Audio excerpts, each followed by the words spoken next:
नमस्कार, आप सभी का न्यूज़ पीआर पर स्वागत है। बात करेंगे प्रारंभिक शिक्षकों की और साथ ही साथ जो नियोजन प्रक्रिया चल रही थी उसकी। बता देते हैं कि पहले ही आचार संहिता और पंचायत चुनाव की वजह से नियोजन प्रक्रिया जो माध्यमिक और उच्च माध्यमिक शिक्षकों की थी 30,000 पदों के लिए, उसे रोक दी गई थी। और अब एक और बड़ी खबर जल्द ही सामने आ सकती है कि प्रारंभिक शिक्षकों के जो नियोजन प्रक्रिया है उसे भी रोकी जाएगी और कब वह होगा वो भी बताएंगे आपको। तो इसके लिए शिक्षा विभाग जल्द ही आधिकारिक सूचना जो है वो जारी करेगा। उससे पहले हम आपको बता देते हैं कि पहले ही माध्यमिक और उच्च माध्यमिक शिक्षकों की नियोजन प्रक्रिया पर विराम लग चुका है, जो कि अब पंचायत चुनाव के बाद ही होना है। तो बता देते हैं कि बिहार के प्रारंभिक स्कूलों में 94,000 शिक्षकों की नियोजन प्रक्रिया जुलाई 2019 से ही चल रही है।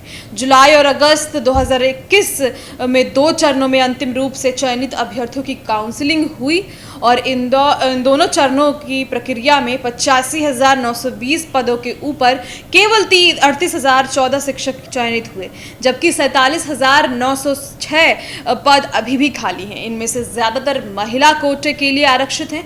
राज्य की 9,000 नियोजन इकाइयों में से 1,300 इकाइयों में तकरीबन 14,000 शिक्षक पदों पर प्राथमिक शिक्षक निदेशालय काउंसलिंग की शेड्यूल जारी पदाधिकारियों से निदेशालय के शेड्यूल को लेकर सुझाव भी मांगे थे। लेकिन पंचायत चुनाव की प्रारंभ होने के बाद शिक्षक समेत सभी बिहार के जितने भी शिक्षक प्रशासन हैं, उसके अलावा जो स्कूल परिसर के जो चुनावी गतिविधियां हैं, उन सभी के कारण इस पे विराम लग गया। इतना ही नहीं, प्राथमिक और मध्य विद्यालय शिक्षक के 38,014 पद पर जो काउंसलिंग अंतिम रूप से चुन लिए गए हैं, उन्हें भी नियुक्ति पत्र के लिए अब इंतजार करना होगा, क्योंकि नियोजन इकाइयों के प्रमुखों द्वारा ही दिया जाना है और इसके लिए तारीख भी वही तय करेंगे।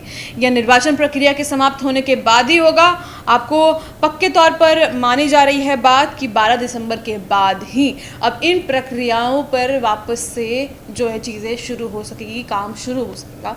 तो एक बड़ी ही अजीब सी बात है कि पहले आप कहते हो कि पंचायत चुनाव की वजह से किसी भी प्रक्रिया में रुकावट नहीं आएगी, लेकिन फिर आप अपने बात को बदलते हो। पहले माध्यमिक उच्च माध्यमिक शिक्षकों की नियोजन प्रक्रिया पर विराम डालते हो और फिर अब प्रारंभिक शिक्षकों के नियुक्ति पर भी विराम डाल देते हो।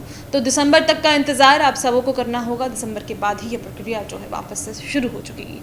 तो फिलहाल इस रिपोर्ट में इतना ही। आगे और भी खबरों के लिए न्यूज़ पीआर के साथ आप आज दिन भर बने रहें। बहुत बहुत धन्यवाद।